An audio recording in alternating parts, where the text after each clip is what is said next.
This is amazing. Thank you all for coming. All right, we're gonna start with a land acknowledgement to thank the land that we're standing on. It's stolen land, it's not ours. So we're gonna just thank the land we're on right now. Just be gonna. Okay. We are the land which has served a site of meeting and exchange among indigenous peoples for thousands of years and is the home of the Western Abenaki people. We honor, recognize, and respect these peoples, especially the Abenaki, as the traditional stewards of the lands and waters on which we gather today. In that spirit, today we will begin by acknowledging that we are guests in this land. We will need to respect and help protect the lands within our use.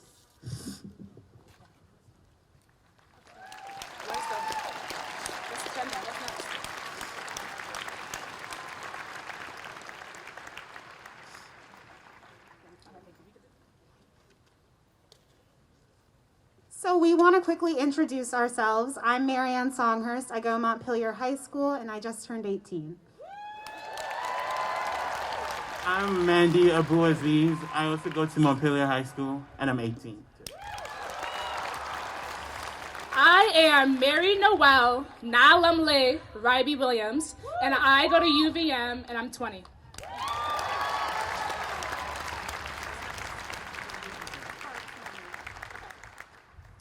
All right, so coming in, you might have saw the hearts along the lines of the street, and those hearts represent 642 Black people who have been killed by the police between the year January 2019 to June 2020. And I don't know about you, but that is a lot of people, and that needs to stop.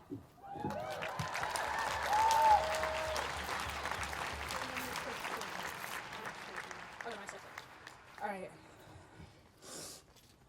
When I hear the phrase, Black Lives Matter, I often think to myself, why should we have to say those words at all? No one should ever have to justify the worth of their life. Today, as we stand here brought together in grieving by the horrific murder of George Floyd, we have a clear reminder of why that statement is so important. I can't help but picture that one day that could be my two young brothers, Leo and Ronnie, whom I would take any bullet for. We stand here today for all Black people who have been murdered by the police, over 640 in the few months since the beginning of 2019, and many more names have been added to the long list, even in the 12 short days since George Floyd's murder. We are here to honor their names. The violence of cops is very real and has left long-lasting consequences on the Black community. Police brutality has taken away mothers, fathers, sisters, brothers, role models, and leaders, and we will not forget it. But I urge you all to think about the illness of racism as systemic. Holding individual cops accountable for their actions is extremely important, and we must continue to do so. But our work does not stop there. Beating racism means fair trials, equitable sentencing, and justice in every arena. The actions of the cops are the tip of the icebergs. Police violence against Black people in America is uncomplicated for many of us to confront and condemn, but police brutality is an indication of an even bigger problem. The illness of racism has not infected only the arm of the police, but has infected the whole body of our country. All of the many problems Black people face in America today have deep roots that go back hundreds of years.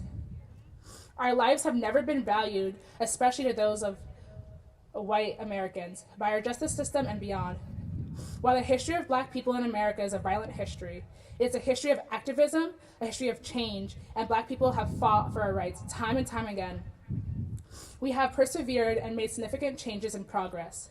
Standing here in protest and memorial of lives lost, we are all the most recent players in a significant history of powerful activism.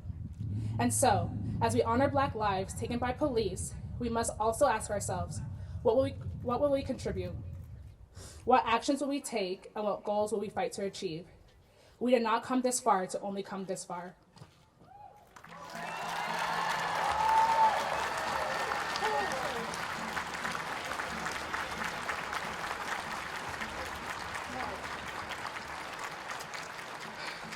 So now I'd like to introduce my two amazing, beautiful, strong Black brothers, Noel Riby-Williams and Ronnie Riby-Williams.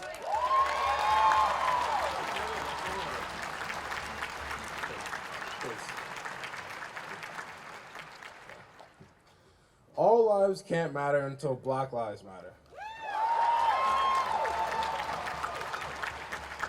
All Lives Matter overlooks systematic injustice within the Black community. All Lives Matter has been weaponized to silence the cries of the unheard.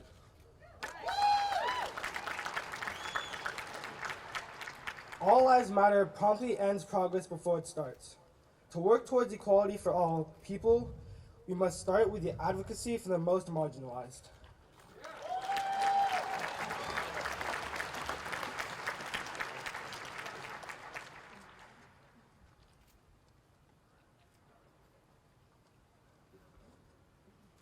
Hey everyone. Whew. Okay.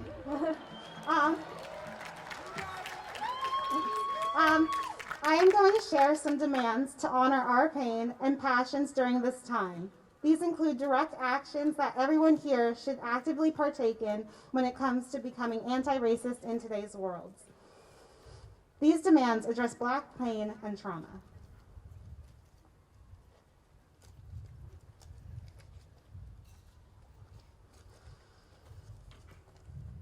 Okay, these are some of the selective items from a broad list written by community members here in Montpelier. First, we demand the end of police brutality now. Make sure every officer is held accountable for their actions and that they are stripped and unable to work in any position in law enforcement in the country.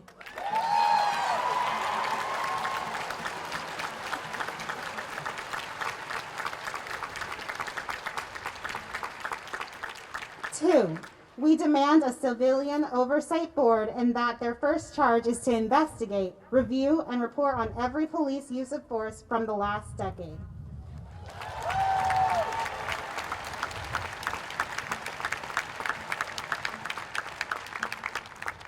And here are some demands for white allies.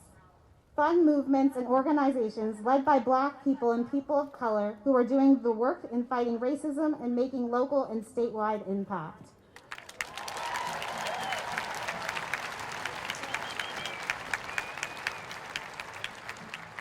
This one is short, but it's really important.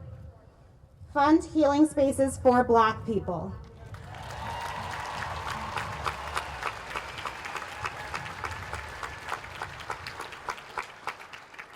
Join existing local anti-racist groups who are unpacking their white privilege and showing up for racial justice.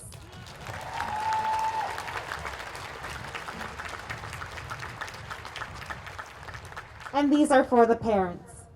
If you have children, talk to them about race now. They are not too young.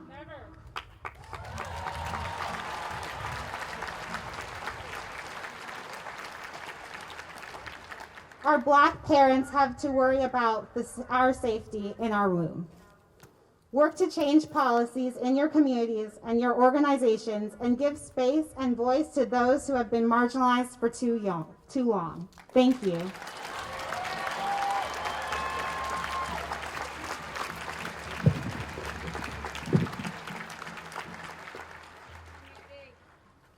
Will you all join me in taking a moment of silence as well as kneel for 8 minutes and 46 seconds to remember those who have been killed unjustly by the police across the country?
Okay.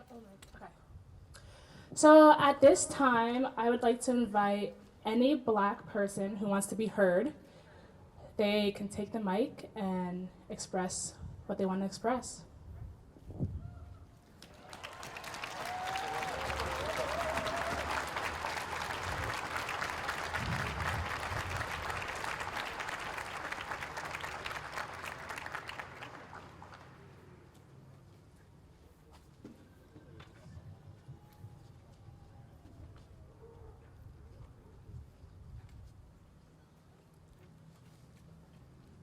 Hey guys, how you doing?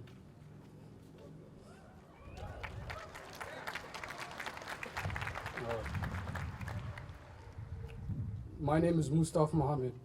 I'm Black and I'm Muslim. I'm proud to be one, and I'm not a terrorist. It's a challenge.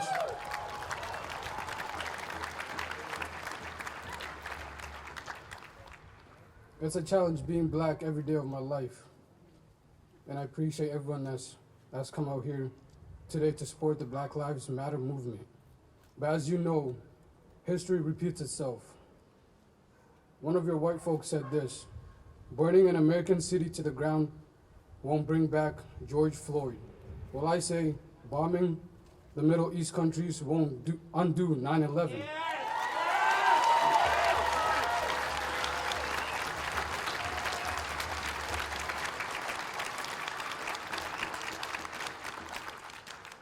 All right, so y'all know what's happening in Minnesota and all the large states, how mostly my people are rioting and looting, right? Well, so to be honest with you guys, I don't really blame them, because we have done the speaking, we have done the protesting, we have done the marching. Well, white kills Black, self-defense. Black kills white, murder. Black kills Black, gang violence. White kills white, accident. Muslim kills white, terrorist. White kills Muslim, mental health issues. It's not just the police, it's the system. It's white doctors killing us.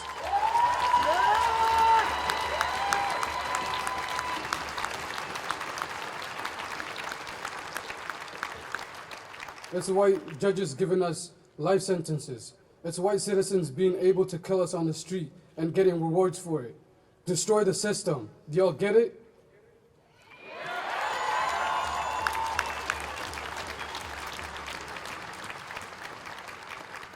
I have a question for y'all white folks. So what do you guys want us to do now? Y'all get mad when we march. Y'all get mad when we kneel. Y'all get mad when we riot. Tell me, white people, what exactly does an acceptable protest look like to you? Or can y'all just admit that y'all don't want us to rise at all? Maybe I don't cry, but it hurts. Maybe I won't say, but I feel. Maybe I don't show, but I care. If you have a problem with someone's skin color, you have a problem with the Creator. He created us in a multiple of colors so we can appreciate diversity and live in harmony. Don't let anyone tell you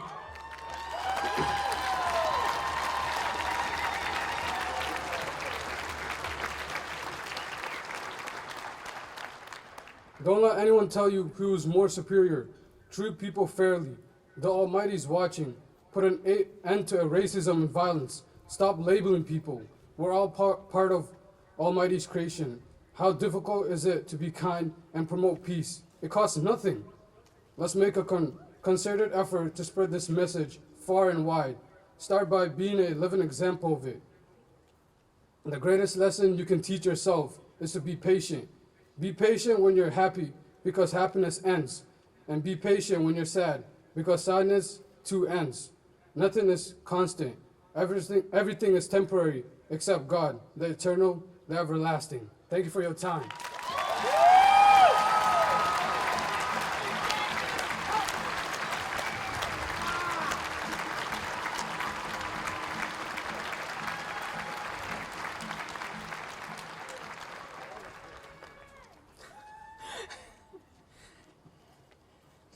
Good afternoon. My name is Natasha Eckart. I'm a mother, a wife, and an educator. I grew up in Worcester, attended U32, and have returned to Vermont to raise my family. I am here today to speak for a young man in my community. He has experienced many instances of ignorance and racism while attending school. but the incident I will be sharing took place between him and our local police department. These are his words. This occurred on Saturday, January 8th, between 4:50 and 5:10. Around 4, I had been dropped off at Norwich to shoot around before my game later in the day at 6:30. I made sure I was in my dress clothes and out the door by 4:50. The bus for my game left at 5:15, and I was on time. To make it to the school by then, I walked down Central Street and thought I'd cut some time by taking a bridge behind the senior housing. As I walked down by the police office, I raised my head to a window of the station and noticed an officer looking out at me. Not thinking too much of it, I gave her a wave and a thumbs up as a sign of friendly greeting. Once she didn't react, I realized I was wearing a black hood, black dress pants, and black dress shoes. Thinking it might look suspicious, I pulled off my hood, smiled, and gave another thumbs up. She then got up, walked out of the room. Not wanting to arouse any suspicion, again, I remained where I was to see if she was coming out to see me. After waiting, this officer came out with a dog and immediately asked what I was doing. I let her know I was on my way to my school to catch the bus. She then asked, why was I so close to her car? Feeling attacked, I told her again I needed to be going because I couldn't miss my bus.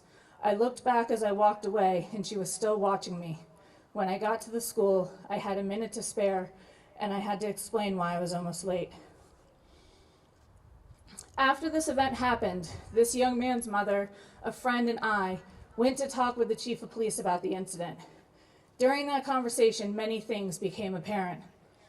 First, the cops will defend each other no matter what. 2, there is not a clear understanding of the trauma that comes with being Black in America.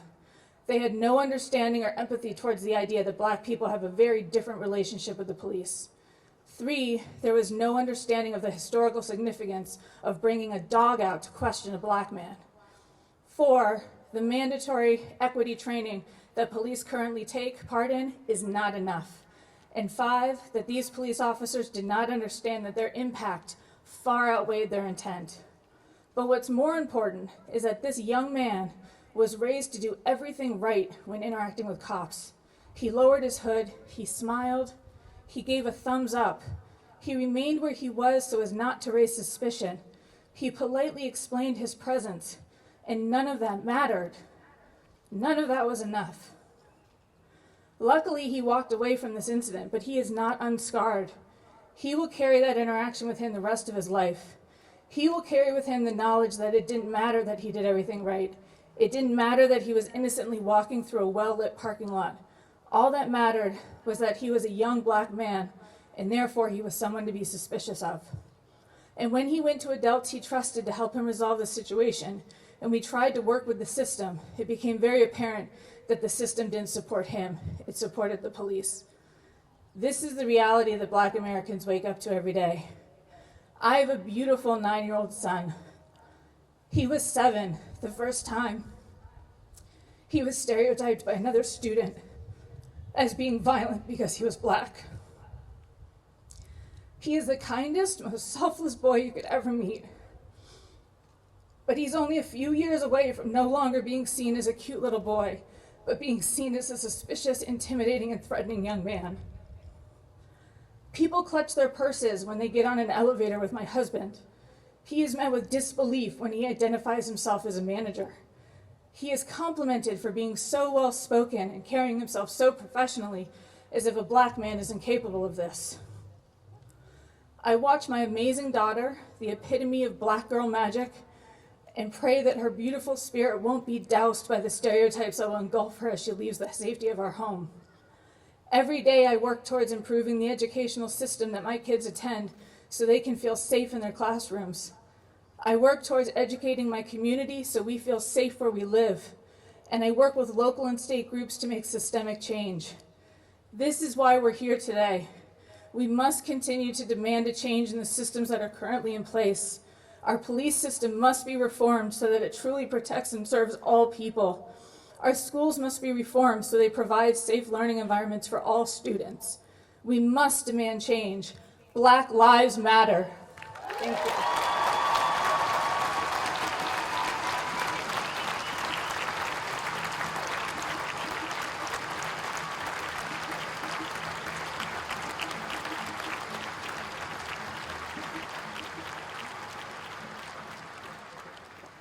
Hi, everyone.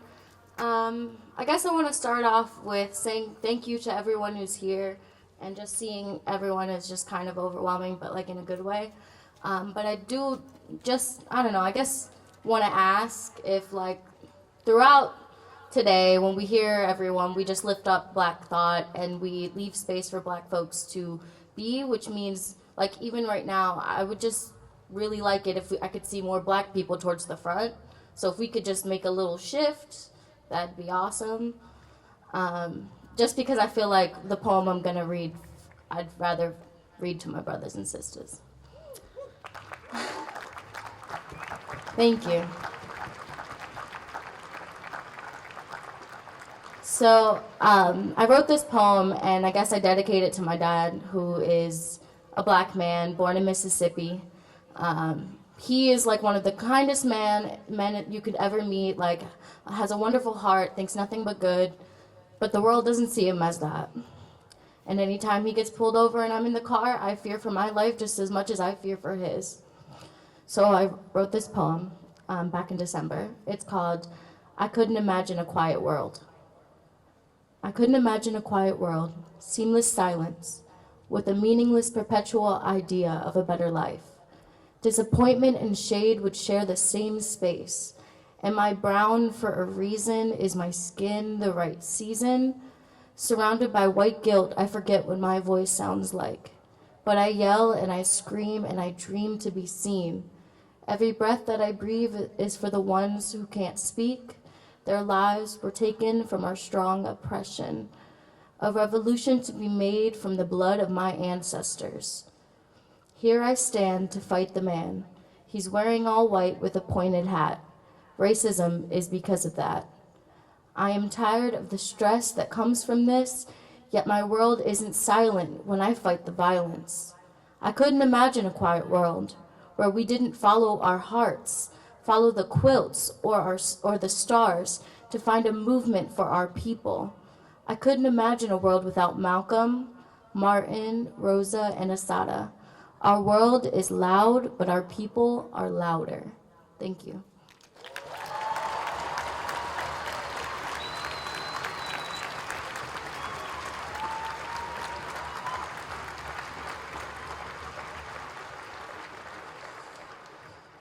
Hi everyone, my name is Ash Diggs.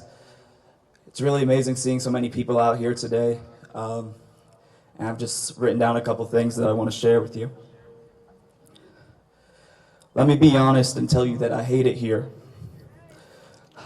I live by a beautiful lake. My sun rises and sets amongst mountains. The air is pure and unpolluted.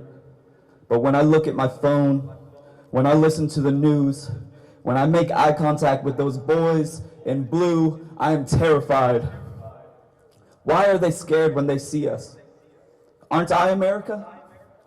Black people have given the world so much culture, music, the ironing board, traffic lights. I know you know we gave you peanut butter.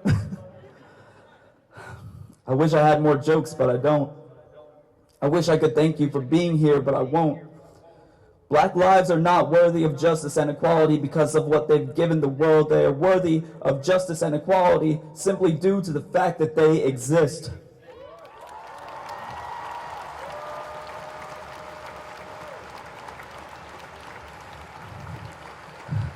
Black lives matter. There are no parameters. Black men, women, and non-binary folks are here and have always been here. Aren't I America?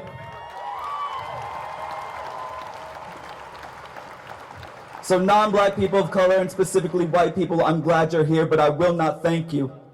Fighting this fight is a moral duty. If you consider yourself a good person, then you are obliged to be here. But let me say, unequivocally, I'm so happy you're here. I appreciate you, and I love you, and as you're so fond of saying, I see you. We need you, because when you stand with us united, we are so much stronger. When our voices are together, we can change an educational system that leaves black people behind. We can change a healthcare system that doesn't listen to black people, that has our black women dying during childbirth at rates incredibly higher than white people.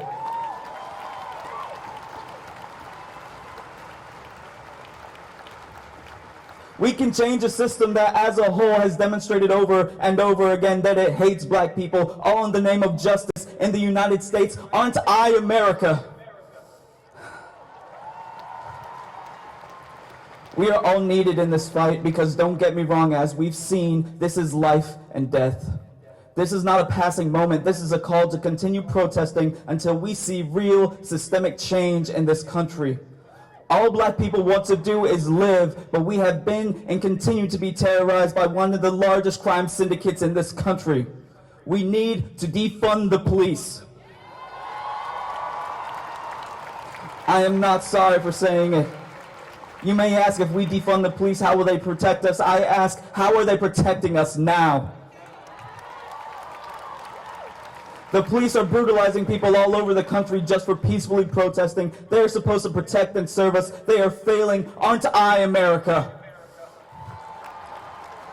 Crime is often a direct result of need and desperation. If we created a world where people were paid the way they should be, given educational environments the way they should be, and cared for by their country the way they should be, we would cut crime like you could not imagine.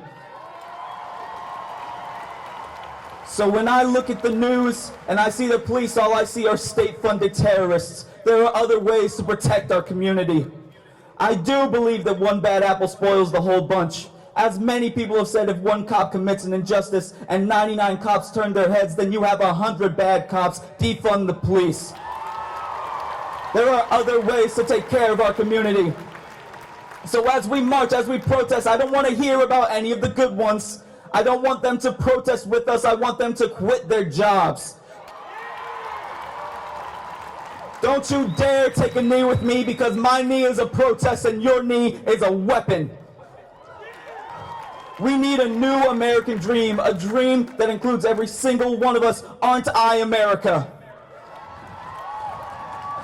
I look in the mirror and think of all the oppression faced by my own family, my Native American great-grandmother, my grandmother who raised 4 black children in the 50s and 60s in Montgomery, Alabama, my grandfather who was sent to war for this country and came back to racism, my father who was sent to war for this country and came back to the same broken one his father did, just like before him, my mother, an immigrant. I think of every black and brown face in this crowd, in this country, who has felt the pain and oppression themselves and with their families, and I feel pain.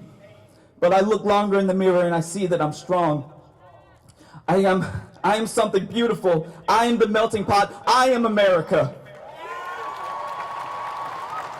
I was drafted into this fight the day I was born. I am America. Every step I take is for Ahmaud Arbery. Every breath I breathe is for George Floyd. Every time I open my eyes is for Breonna Taylor, whose murderers are still on the street to this day, freer than me.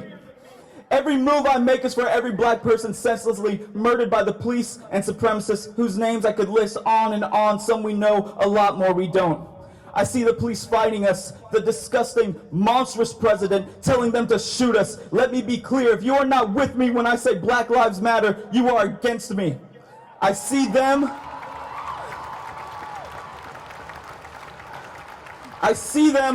And I see our country, and this is not America. They are not America. This is not America. I am America. This is not America. We are America. We are America, and we will not be silenced. Many generations before us have fought this fight. They are tired, and they prayed for a better day. It's our turn now. Their eyes are watching God. My eyes are watching you.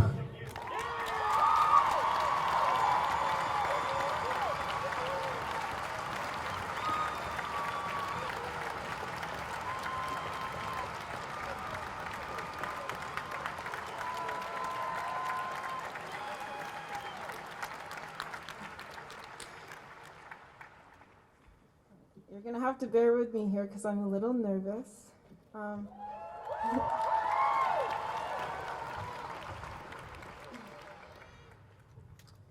No justice? No justice? What does this mean? Sometimes I'm afraid that the chant Sometimes I'm afraid that the chant is used loosely without careful consideration for what it actually means. Why are you here?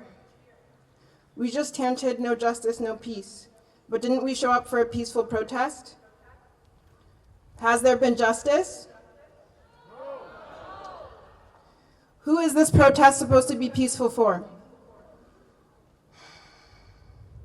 Peace means freedom from disturbance, tranquility, or a state or period in which there is no war or war has ended. As far as I can tell, I am so profoundly disturbed. I certainly do not feel tranquil, and there is a war against our bodies, our souls, and our minds. I ask you again, why are you here?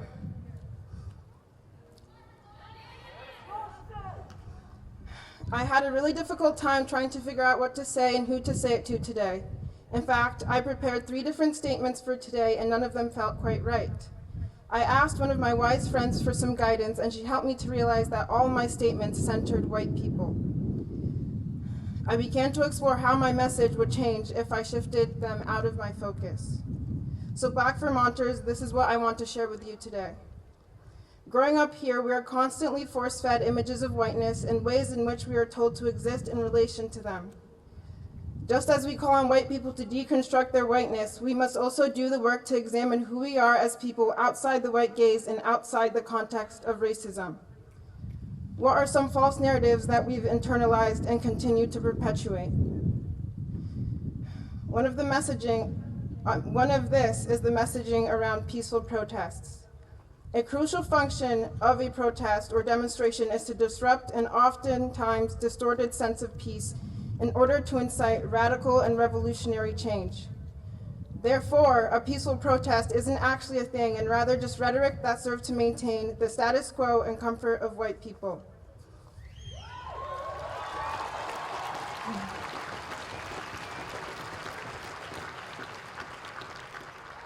Nonviolent protesting and community organizing is a very powerful tool for change. However, as Bobby King said, if the only alternative to violence is fear, then you must fight.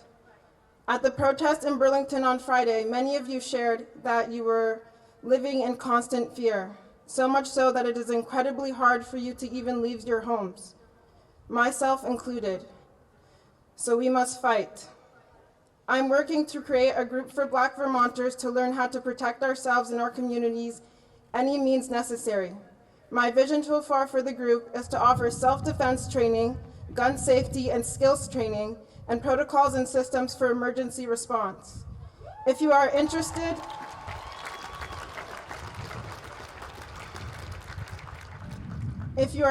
in being involved in any capacity or donating money or resources to the group, please find me afterwards and I'll take down your names and numbers. And I have a James Baldwin quote that I'd like you all to consider. When the Israelis pick up guns, or the Poles, or the Irish, or any white man in the world says, "Give me liberty or give me death," the entire white world applauds. When Black people say the same exact thing, word for word, we are judged a criminal and treated like one, and everything possible is done to make an example of these bad niggers, so there won't be any more like them. I say, give me liberty or give me death, and you will not make an example out of me and those who choose to join me. Thank you.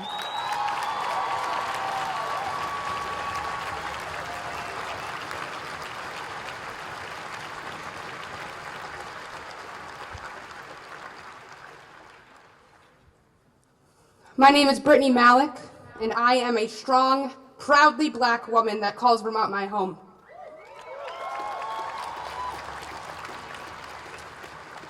I came here today to demand my right to live free, happy, and without fear for myself and the millions of my BIPOC family.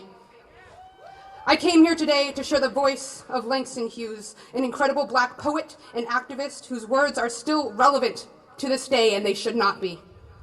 I demand that you listen to these words and reflect on why these words still hold so much weight for us, even today.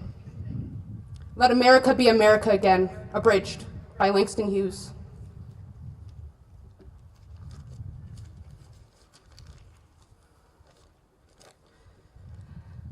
Let America be America again.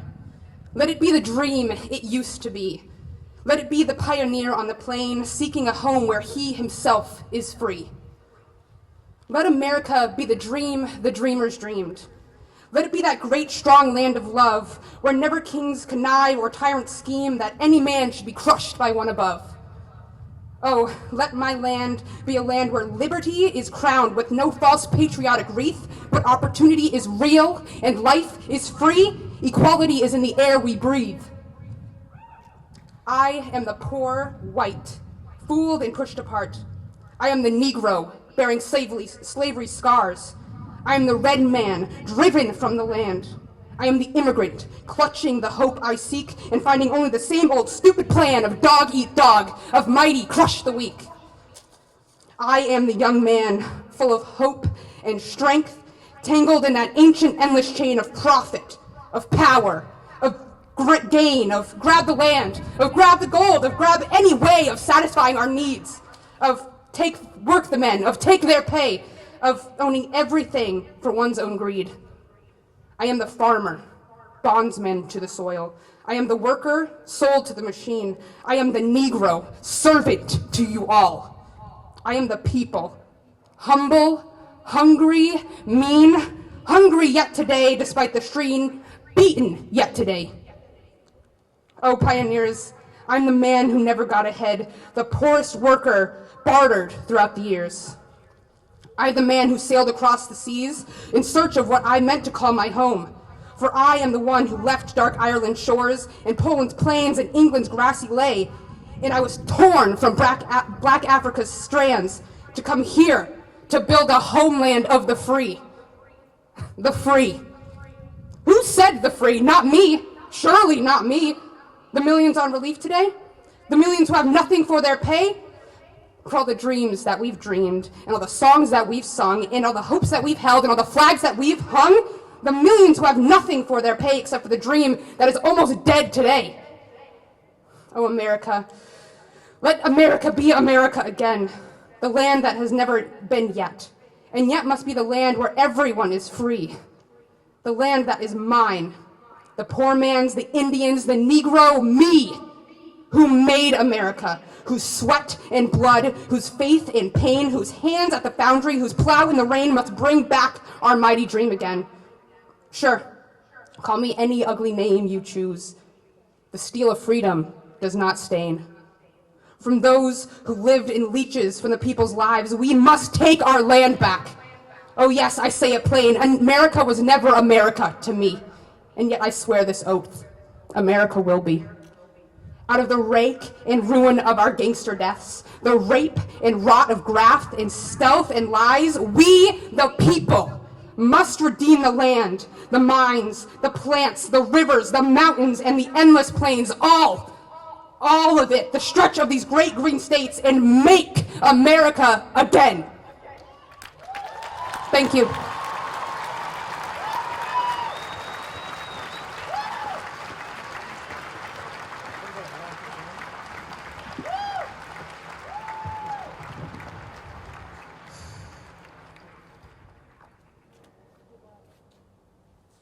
You may know me, you may not.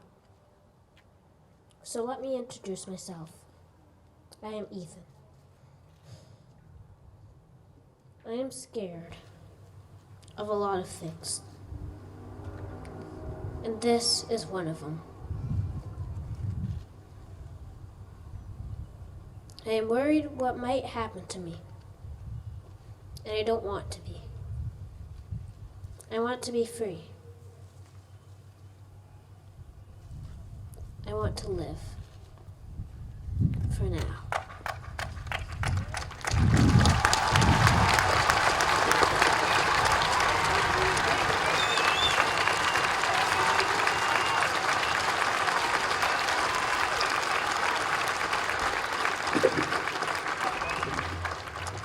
Hi, my name is Jules. I'm going to read a poem to you that I wrote in high school, my freshman year, that was 5 or 6 years ago. It's called The Skin I Live In. The skin I live in is mine. It's not something you can claim as yours. It's not something for sale, not something to fight over. The skin I live in is black, not as dark as my brothers and sisters in Jamaica, Nigeria, Africa, or anywhere in the world. It's not as dark as the night sky, that my ancestors crawled under in order to be free. The skin I live in is mysterious, bewitching, tough, something to be proud of. The skin I live in is a mixture of peace, a mixture of love, rebellion, and history. The skin I live in is tough as Rosa Parks, as smart as MLK, as strong as Frances Harper, all mixed into one being. The skin I live in is beautiful, a solid cream, proof of the past, a library filled with its own history, a history of people with the same skin as me. It's not something you can claim as yours, it's not something for sale. It's my own layer of strength, my own layer of power, my own layer of skin. The colored skin that I live in. Thank you.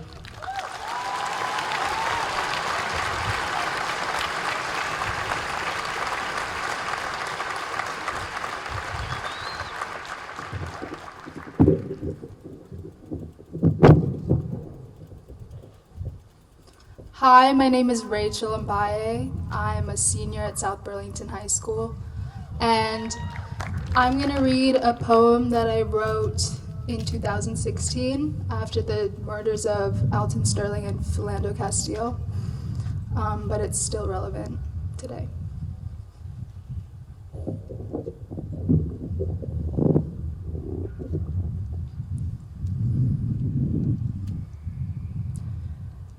Every day I see on my TV, a white police officer kills another man who looks like me. And every day I ask myself, why? What did we ever do to you to make you kill us out of the blue? If anything, we should be harming you, but instead we work to forgive you, even after all the pain and suffering you've put us through. Are you scared of us and what we've accomplished? Are you intimidated by our looks? Or is it because you think we don't belong? Because your views of American haven't moved along? If you take away the color, it's all just life. Stereotypes aren't real. All these lives we've lost to you are starting to make us feel like our lives aren't a whole. 3/5 of a person at most. Like our lives mean nothing, so all we can do is sell CDs up and down the coast. But who are you to know what the future holds? Maybe one of us will take part in creating world peace. Now we'll never know, because you pulled the trigger, then released. So officers, I'm not begging, not pleading, not screaming, not crying. I'm simply telling you that what you've done is a crime. And you're hurting families, though you may think you're saving them, but really all you've done is murder a couple hundred who will never smile again. So officers, move on. And society, do it as well. Because being Black is not a crime. Though we all grow up with that in our minds, no one stops to take the time to realize that underneath my skin, I'm just like you. I have a heart. I have a brain. Our organs are all the same, but all you think I am is Black, and all you think with Black is... You see? All you listen to are stereotypes. Yes, officer, I will put my hands up, and yes, officer, I see your gun, and yes, officer, I have a gun. But no, officer, I'm not going to hurt you. No, officer, I'm just selling CDs. I'm just driving with my girlfriend and child. I'm just going to my apartment. I'm just making eye contact. No, officer, I'm just living my life. The life I was given. The life I have a right to. The life you can't just take away. But you can. Because the life I was given doesn't matter to you. The life I have a right to can be taken away by you, but who are you to take it away? And why should I die? Because I'm black. But what is that? Why is black bad?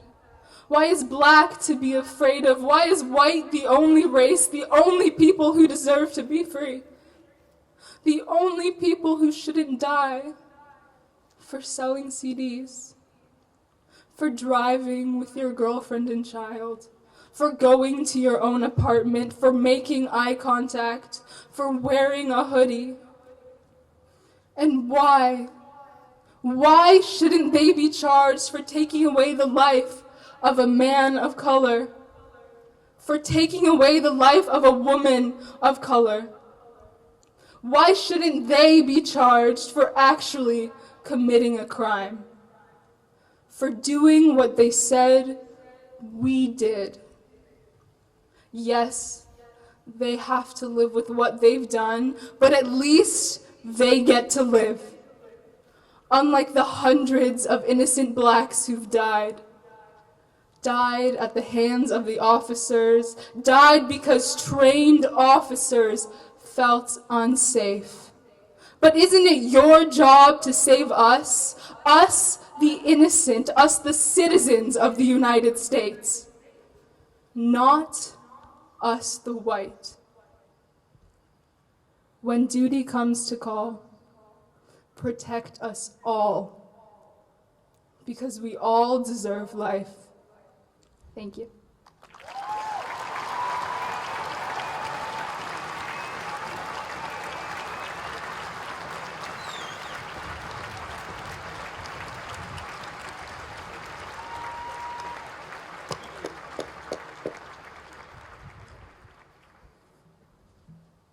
I wrote and performed this poem on these very steps 2 years ago, and nothing has changed. And I just want to know, when is change going to be here before I can put this poem away and never read it again?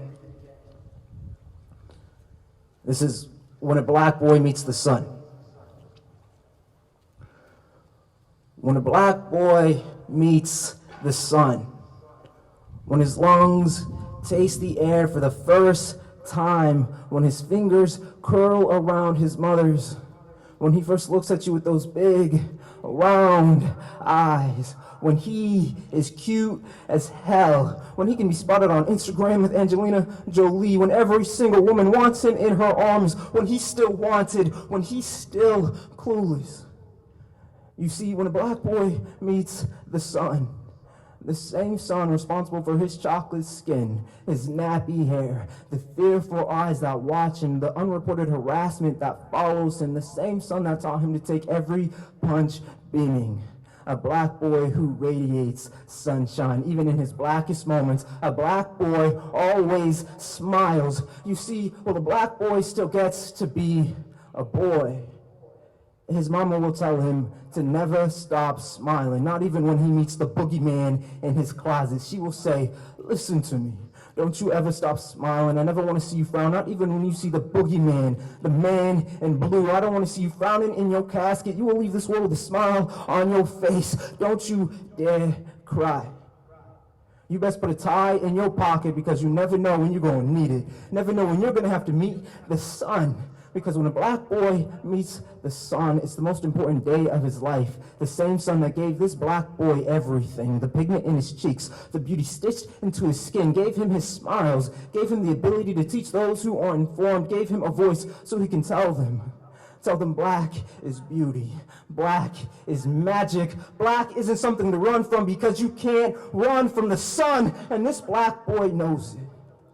Even when he is still clueless, when he is still wanted, when he still gets to be a boy, before his innocence is stolen from him, before he is mislabeled due to the streets that'll raise him, before he is a threat, before he, unarmed, is more dangerous than a white man with a semi-automatic, when he's still young and gets a warning shot, when he still gets to live long enough to meet a jury, when he still gets the luxury of being questioned before the execution.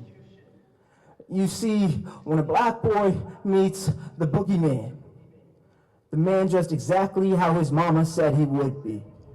Covered in blue, with a star on his chest, gun drawn, aiming for him, trigger already pulled, sending this black boy to go meet his son. He won't be remembered as a black boy, but a nameless man, a danger, a threat.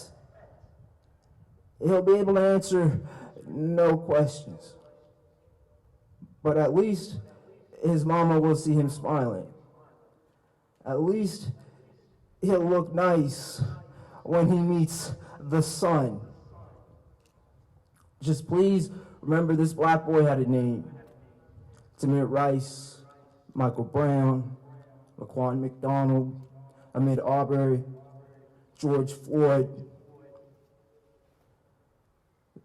Time will not swallow our black boys. We can't let it.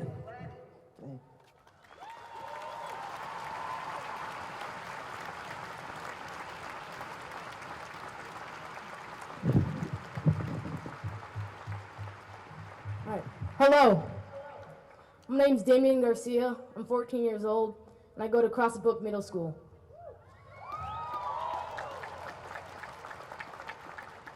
We're all here today to remember the lives of Breonna Taylor, George Floyd, and the hundred others who were killed by the police. I may not be attacked by the police, stopped on the street when I'm trying to go to school, drive around, go to my home, but I still face racism every day. Teachers in my class have to be pulled out of the room. I have to get a different teacher. Teachers have to be banned from my classroom because they treat me differently because of the color of my skin. I had to quit the Boy Scouts because every time I got angry because a white kid put a white supremacist symbol on his flag, they tell me to quiet down, calm down, don't raise your voice.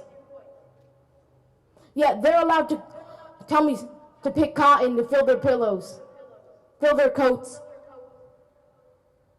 and that's allowed. Is that fair?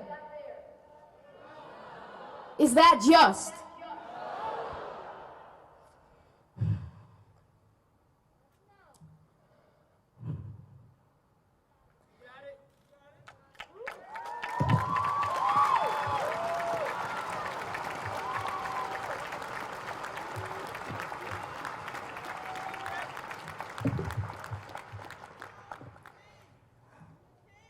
It is our job as American citizens to make sure we all have rights.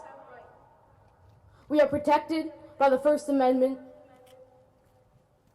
We have rights. We have to stand up for them.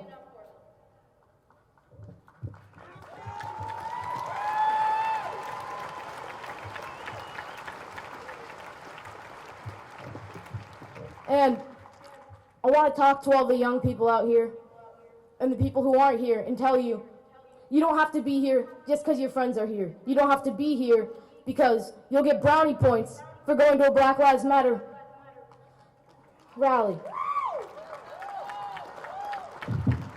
You have to be here because your friends, your fellow peers, are being treated differently than you because of the color of their skin.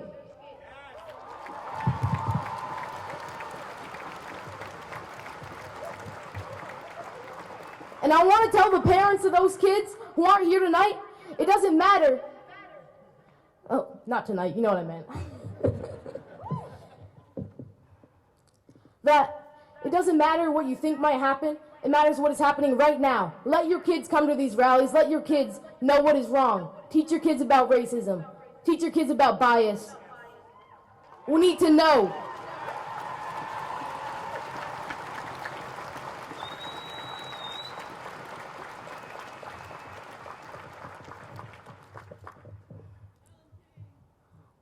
All right.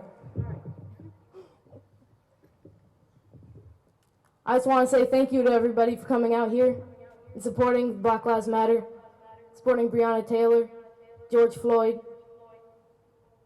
acting up against white supremacy.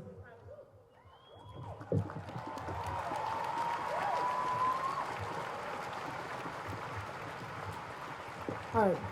I just want to say one more thing. I want you to recognize your privilege. Even the black people here. We are fortunate to live where we live. We are fortunate not to be stopped in the streets and killed. Remember your privilege.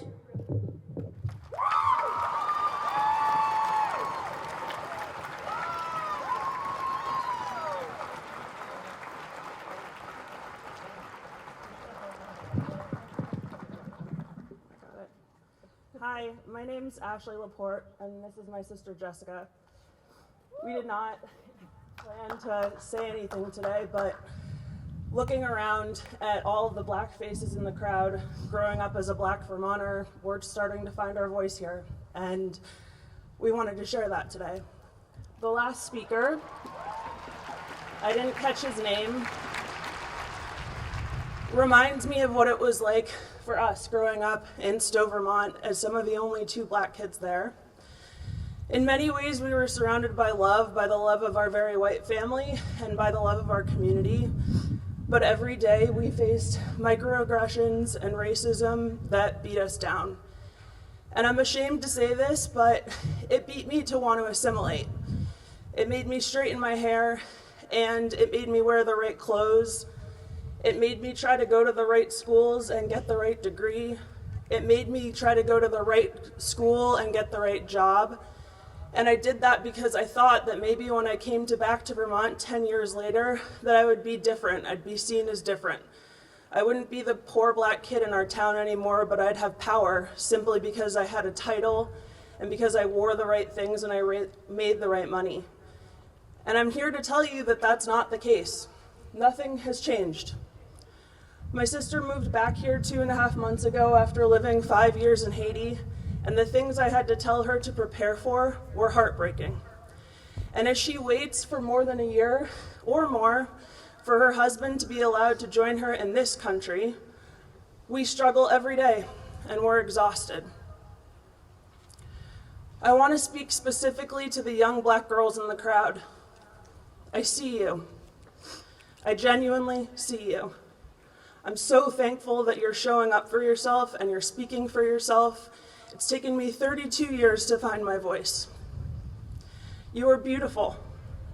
And even though every single day this state will tell you that you don't belong here, and that we have to be quiet, and that you need to take it when the police scare you in the streets and white people give you looks, you do not have to take it. And every time you think it's going to be easier to stay quiet and to wear the right thing and to get the right degree, I can tell you 30 years later, it won't matter. So as much as it's hard every day, try to find it within yourself to have strength. And as much as you think that your white friends are here for you and they are desperately trying, find black people.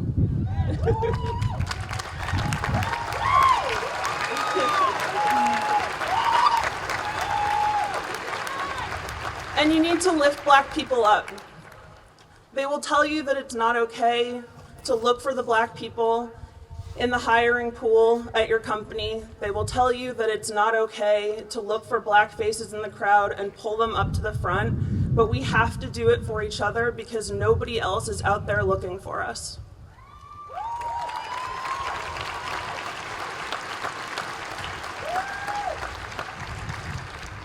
Thank you to all the white people who have shown up today. On the one hand, I'm incredibly inspired by seeing how many people are here. And honestly, on the other hand, I'm incredibly disappointed. I came here for the Women's March when Trump was first elected. 89 was shut down. There were people backed in the streets. You could not move. And I recognize that we are in a pandemic, but I also recognize that Black lives only matter when it's in popular television, when it's part of the conversation.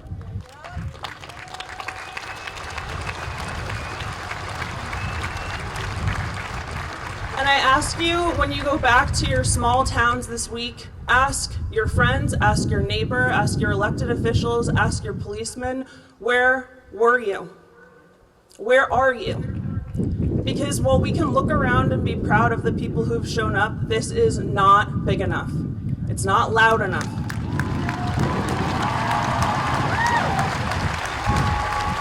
Thank you.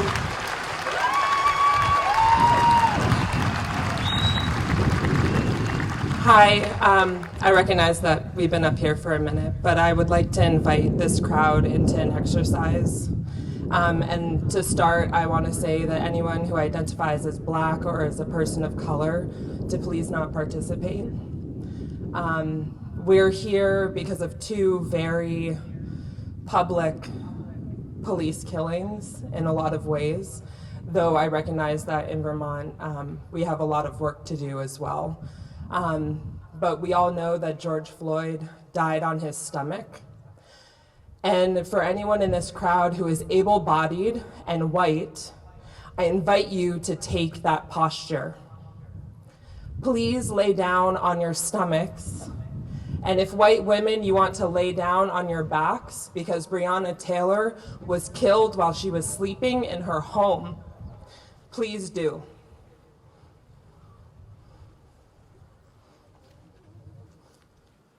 And then I just want to ask all the people of color to come forward if you feel like it. I can see you now. I'm asking for our white allies in this crowd. I'm going to use that term and encourage you to accept that title. And I'm asking you to take this posture.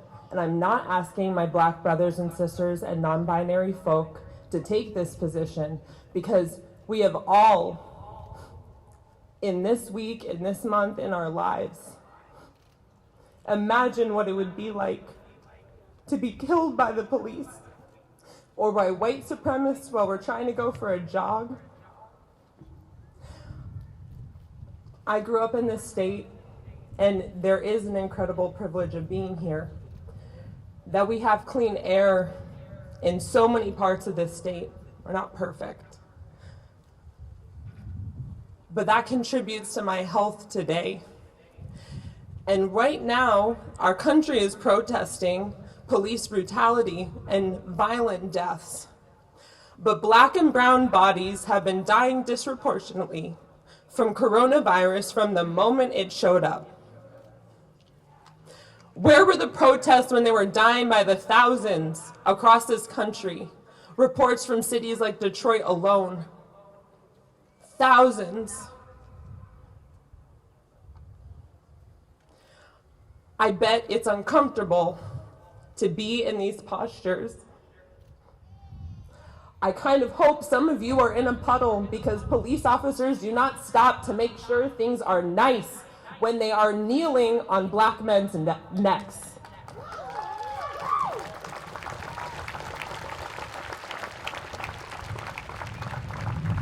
I want to thank everyone who has spoken here, and I know there are others that want to speak too. And I actually want to give the mic over before I welcome people to exit from these postures.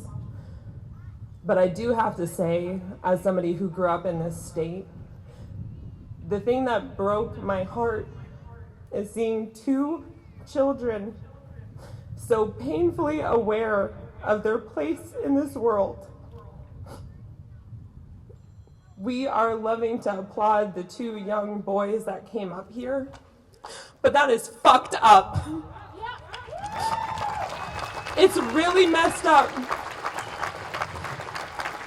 They should not have to be acutely aware of this reality. But it's a society that we have chosen to build and chosen to prop up. And we need to reckon with that. Thank you.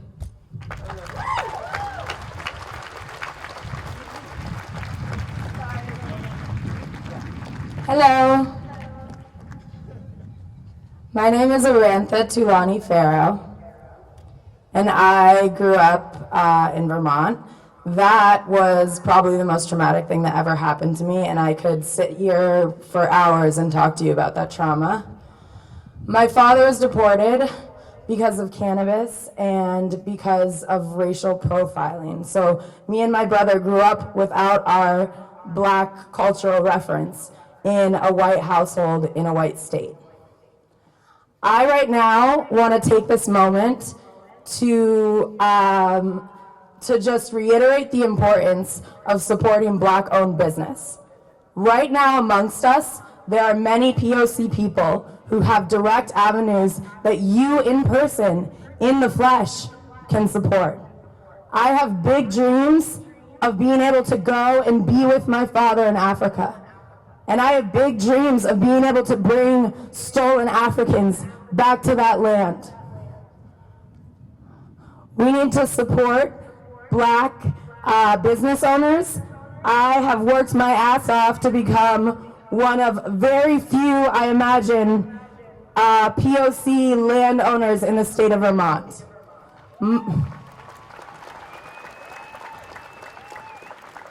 People are welcome. I am setting up sanctuary. Indigenous and POC first and everyone else after. I am also going to start saving stolen African animals that are being hoarded up in the corners of Vermont by white people.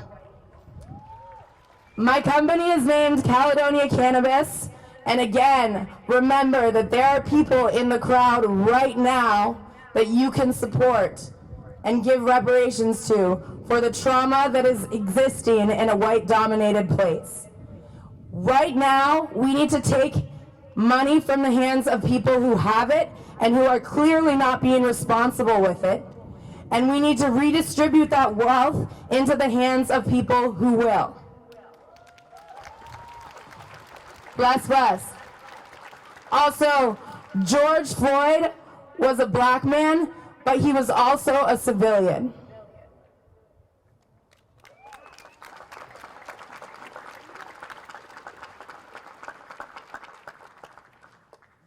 I'm going to ask everybody if they could actually stand back up, please, and thank you very much. I know that sucked, huh?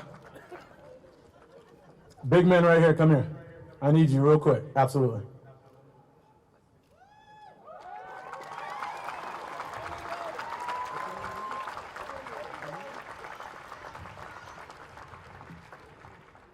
Damien, I need you to stand like right here, actually. Thank you. If you guys do not get loud for Damien, get loud for Damien.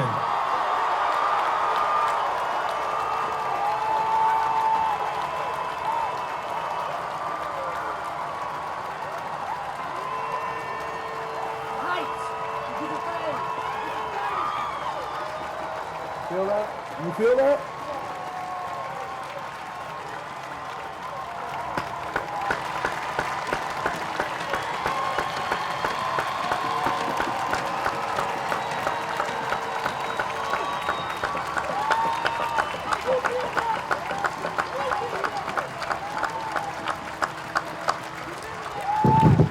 Thank you guys. Damien, I'm gonna have you stand right here. Listen, okay, so I don't have much to say. As you guys can see, I don't have any paper in my hand. I've actually been catching paper flying across that way, but other than that, I have nothing. I'm speaking from the heart right now, and that is something that is so hard to do. And somehow, some way, Damien, how old are you? 14. He's 14, and he's able to do it like it's absolutely nothing.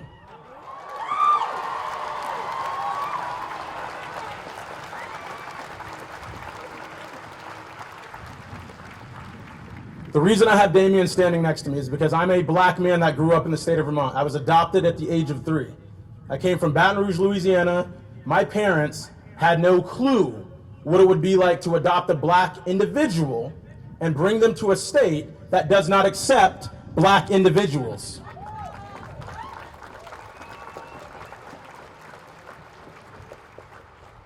The idea that Damien is not only growing up and he's socially aware, but the idea that Damien is growing up and he's actually brave enough to call the bullshit out is absolutely amazing.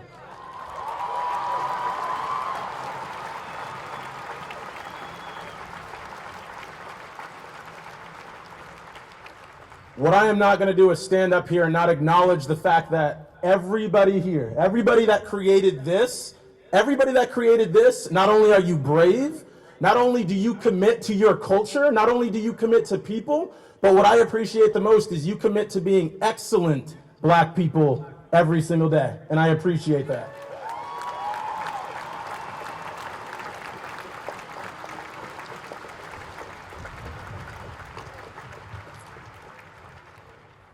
That's basically it. However, one more time for Damien, because what he did was changed everyone's lives here. What he did with his words changed everybody's life. Thank you, buddy. Awesome job.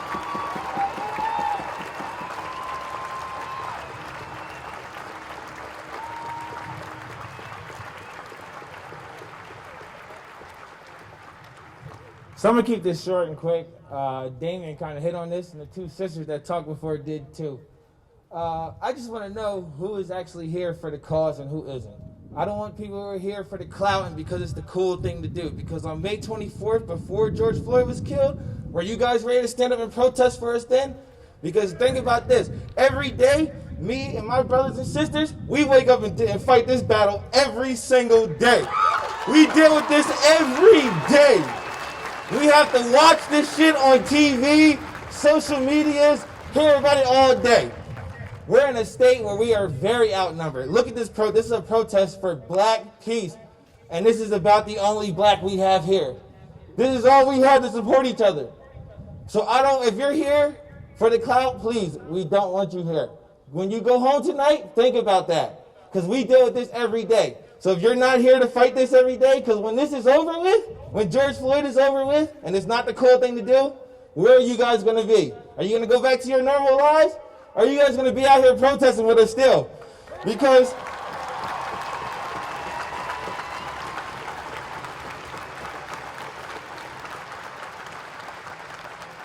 this doesn't end with a charge or a conviction. Because we got a charge and a conviction in Chicago with Van Dyke, who only ended up getting 6.5 years and got out in 3 years. Is that justice? Not at all. He took a child from his parents and he's out walking on the streets in 3 years. So it does not end with a conviction. So when this is all over with, I'm hoping to see all of your faces still out here protesting and backing our lives, because black lives do matter.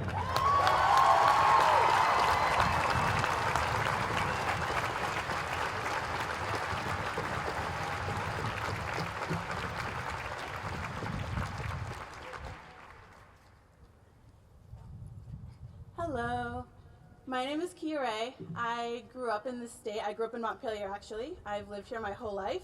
I was raised by a white single mother, and God knows she did the best that she can. God bless her. I love her so much. It has been so hard to grow up in this state without a black role model. And so it has taken a lot of processing. And I would like to read you a poem that I wrote. It's 2-part. The first one I wrote a couple of years ago, and then the second part I wrote just recently. Too white, too bright lights drive my darkness ahead of me. Niggling thoughts are verified and brought to breath as the distance between us shortens, and I feel damned. He slows to a full stop, and there's no sign. 5'5", and I'm exposed by street lights, headlights. All of the lights are bearing all of me. It's that naked feeling. The ring of my rape whistle is shoved too far up my fuck you finger, and I hold my breath, bated breaths, waiting breaths, breathe. Was the Americone dream worth this? Loose sweatpants, white band of my Walmart panties illuminated. Oh God, what have I done? This is provocation. This is my fault. Shame on me. I am told this. And I am told this is my fault. I am told I am who I am. It is just who we are, and it is our fault and our fault alone. Tell me that I asked for this. My flannel, more buttons than done, peels and exposes how distress has undressed me. My golden shoulder and a slice of blue lace, and the skin below my collarbone is a confession bared for all. My Irish is showing, but my Trinidadian and Serbian show more. My exoticies corrupt me. My existence implicates me. I know what he wants. He wants control. For me to concede my guilt and to cling to fear as though I should be grateful at all for the light that he's brought to fuel it. I feel oppressive eyes that dance and scan, sinister and red hot on my innocent skin. I feel familiar fractions of a face from just minutes ago, protected still by privileged glass, tainted with exemption, taking me in, reading my demeanor, my worth. It is null and my life is void. We both wonder, will I be a threat? Will I fight for myself, for who I am and for who we are, for all we've lost and never had? And when did take no shit or run for my fucking life become my sole options? Soul concerning, my soul concern burning me as I breathe. Because I breathe, simply because I am. And the longer I breathe, the more I feel like I can't. I don't remember the walk across the red carpet concrete with all lights bearing all of me. Is this enough of me for him? Always keep in mind, don't stumble. He might think you're intoxicated. Don't let your black eyes linger or move too fast. Don't walk so fast. You're moving too fast. But don't slow down so obviously because you're being too obvious. Don't adjust your purse strap like that. You're being suspicious. Look straight ahead and don't look down. Fuck, my potential is showing. That is unacceptable. You have to hide that. Do not incite. Do not look like a menace. Do not look like a threat. Don't look angry. Don't look scared. Don't look weak. Don't look capable. Don't look fierce. Don't look like anything that you are. I aim my chin to follow my worth, an aura of fear and fake confidence, while acidity and oral form coats my tongue, thick and licking my amygdala, itching to be spat out on the concrete they want us splayed on. Go ahead. Bathe me in your noble blue. Part 2. So, prefix, I'm a teacher now. I'm a teacher for the state of Vermont.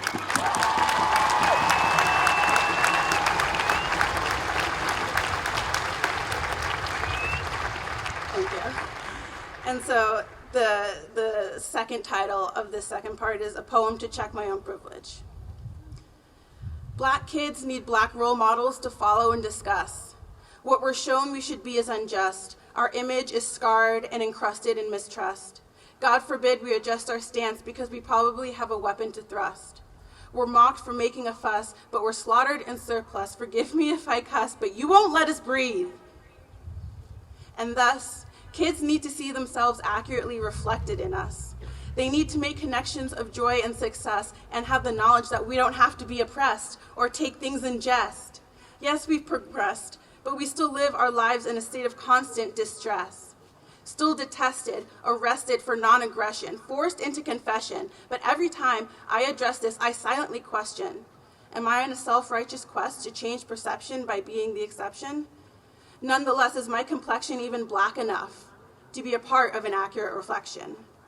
The protection of the white misdirection in the curriculum section occurs with the selection of school teachers whose features are akin to the textbook's reach, and who can accurately recite the right speech and teach an array of nationally approved attitudes, all the while eluding what they call racial feuds, conveniently excluding all the times we were inhumanely pursued, repeatedly screwed, and viciously devalued, and hardly any mention of our resilience and fortitude. We get represented as having lesser aptitude, bigger attitude, or just in need, just grateful to have been freed from servitude.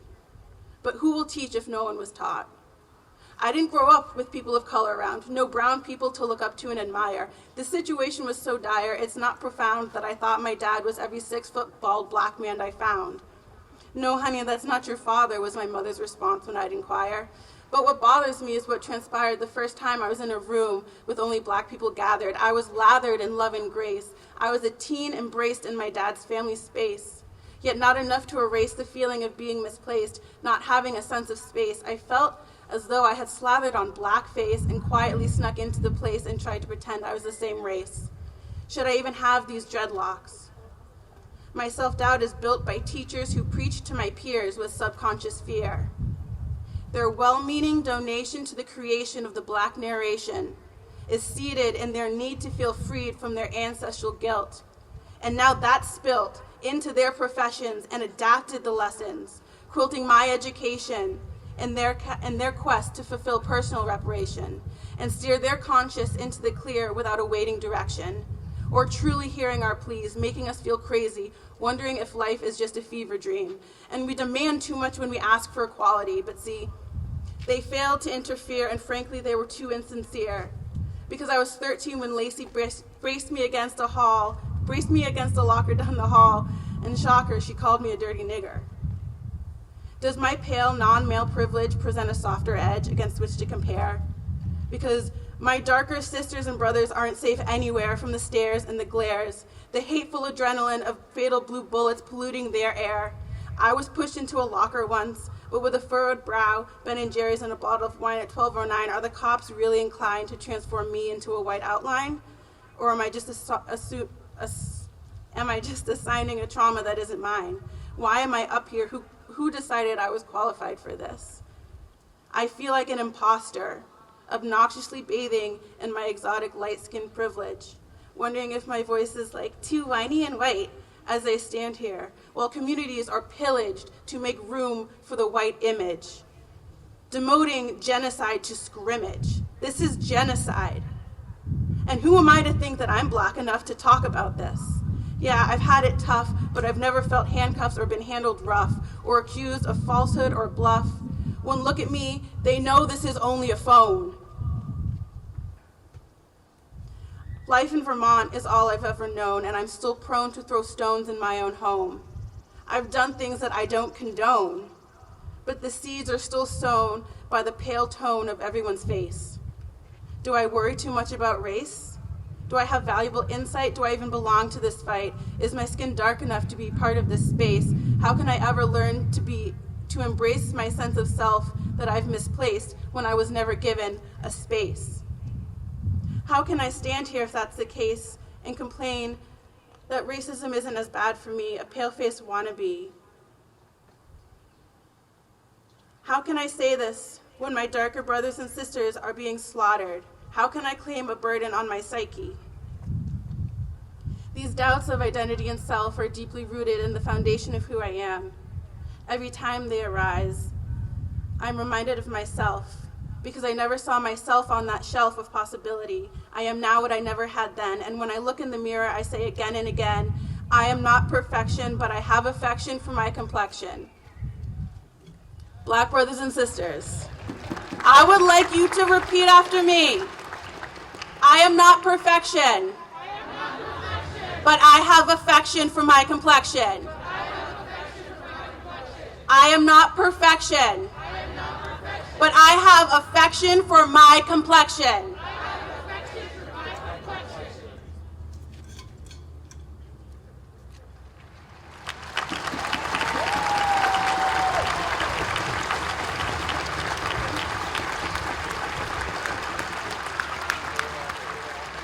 And we can now be a reflection for other lost girls who hate their curls.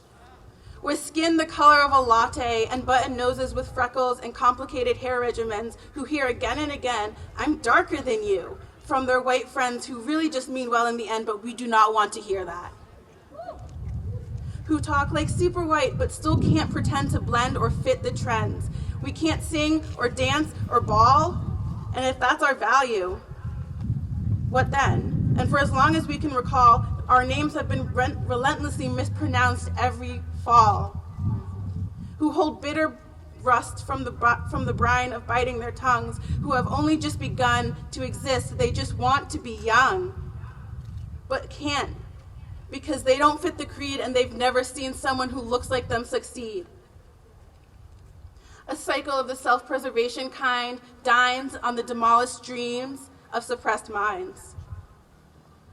And any success is expressed as anxious rigidity, an impulse to think about the ouroboros of fraud and validity.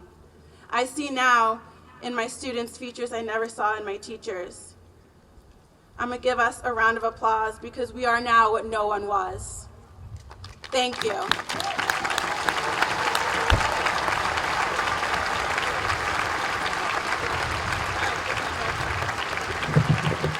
So before we go out and march, I would like to introduce Rajni Edens to come up here. He's a spoken word poet and a musical artist who's very popular in Vermont. Thank you.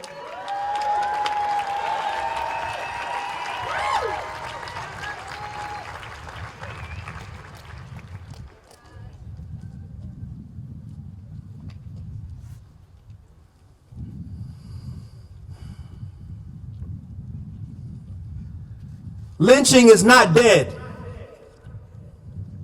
It's done in broad daylight, under the hot lights of media frenzy, for black blood, white guilt, white fear, and white acquittal, where brown boys are still expendable. Michael Vick should have had Zimmerman's lawyer. Brown boys are worth less than black dogs. Trayvon should have been a brown lab. Maybe then we'd see more of a humane society's presence. If poems could march in the streets, overturn verdicts, bring corrupt police to justice, if they could bring a boy back his life and a mother back her son, a father back his boy, return bullets to a gun, unloose the lynch rope and unravel the knots from choke throats, we would not be choking on tears. When do our lives become valuable in the eyes of the law? When does hate cease to be exonerated behind a badge and lighter skin? And God forbid you wear a hoodie in the rain while having black skin with Skittles in your pocket. You can taste the rainbow, but you can't taste freedom. You can taste your own blood, but you can't taste the rainbow. Diversity is white people's code word for niggers. You can taste the rainbow, but not if you're too dark. The rainbow may come during the storm. If you're too dark on a block, in a hoodie, and the Skittles fall from your pocket, you never taste the rainbow. Your killer has the right to stand his ground. He may shoot you in the heart, and America may relive it in sordid detail. She is only reliving her nightmares. She dreams nightmares often. Open caskets, ashes, weighted limbs, no coffins. 2. His name is George Floyd. Say it. Ahmaud Arbery. Breonna Taylor. Trayvon Martin. Renee Davis. Khalif Browder. Corey Jones. Freddie Gray. Delron Small. Terrence Sterling. Terrence Crutcher. Dee Wiggum. Keith Lamont Scott. Darren Seals. Alfred Alongo. DeAndre Joshua. Philando Castile. Alton Sterling. Corin Gaines. Oscar Grant. Mackenzie Cochran. Jordan Baker. The Charleston Nine. Andy Lopez. Kimani Gray. Timothy Stanberry. Sean Bell. Sandra Bland. Natasha McKenna. Joyce Cornell. Rakina Jones. Samuel DeBose. Alicia Thomas. Sharika Wilson. Troy Good. Giovanni McDade. Benzel Hampton. Aaron Campbell. Alonzo Ashley. Rennell Lewis. Wendell Allen. Tyree Woodson. Eric Garner. John Crawford. Ezel Ford. Keith Vidal. Michael Brown. Jordan Davis. Akai Gurley. Romaine Brisbane. Darian Hunt. Kajim Powell. Tamir Rice. Usman Zongo. Manuel Loggins. Kendrick McDade. Maria Godinez. Yvette Smith. Matthew Paulo. Amadou Diallo. His name, he has a name. His name is I Can't Breathe. His name is Emmett Till. His name, you must remember his name. James Byrd Jr. He may whisper in the wind. You may hear it in your skin. His name is guilty in his innocence. Freedom fighter, martyr, troublemaker. His name, Malcolm X, Martin Luther King, he has a name. His name is Black Boy, blacklisted, blackballed. His name is Black Power, black babies in the black market for green cash. Stolen life, tied to a tree, burnt at the stake. His name, probable cause, the Negro problem, chalk outline, white man's fear.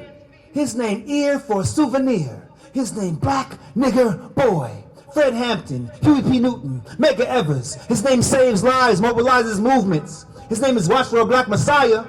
Bullet to the heart, boy in jaws of wolf. White girl called rape.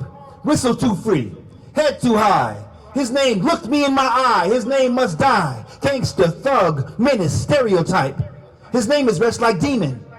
His name is take him to the Iron Bridge on Main Street. His name's legs are pulling till its neck cracks. Stabbed, hung, shot, burned, ravaged by relic hunters. His name is mistaken identity. Scottsboro Boys, Tuskegee Experiments, David Walker, living, breathing black manhood.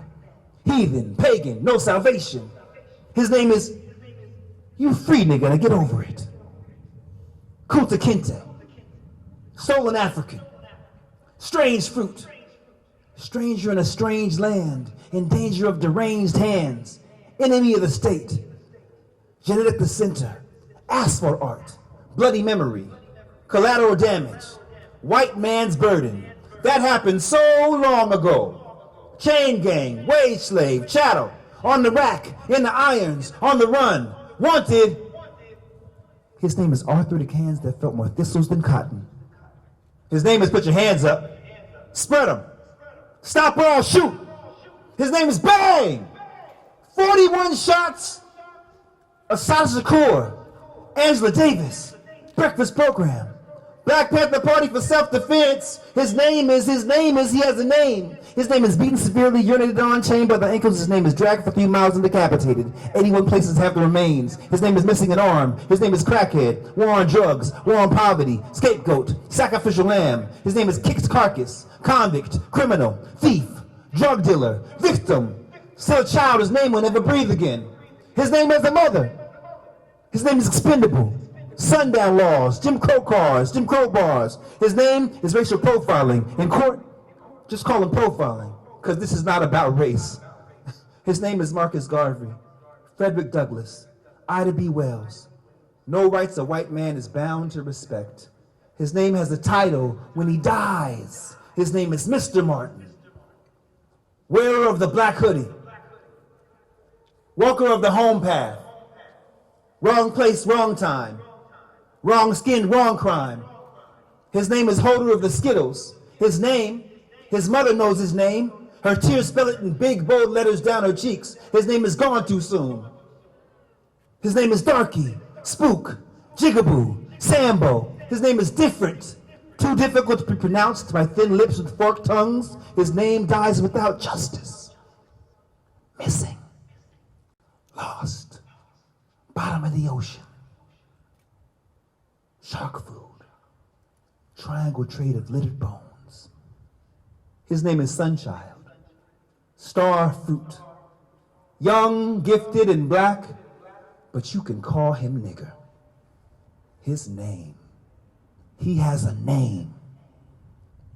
His name is the sun is rising. His name is wake up!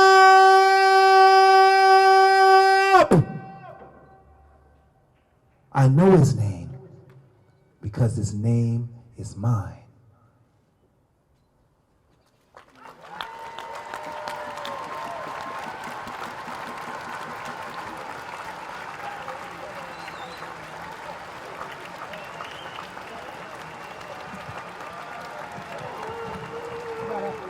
Can I take this?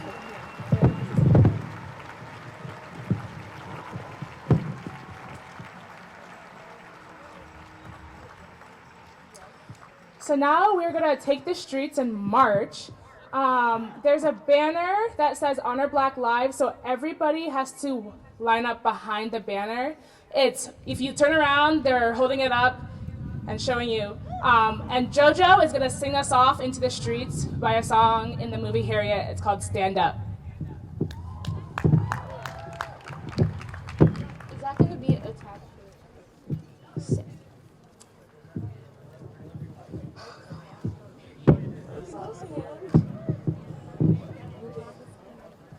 Oh my God.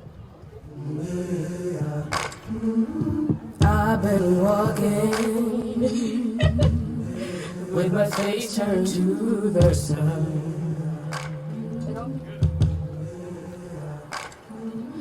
Weight on my shoulders, a bullet in my gun. Oh, I got eyes in the back of my head, just in case I have to run. I do what I can when I can, while I can for my people. While the clouds roll back and the stars feel the night, that's when I'm gonna stand up, take my people with me. Together we are going to a brand new home, far across the river. Do you hear freedom calling, calling me to answer? Gonna keep on keeping on. I can still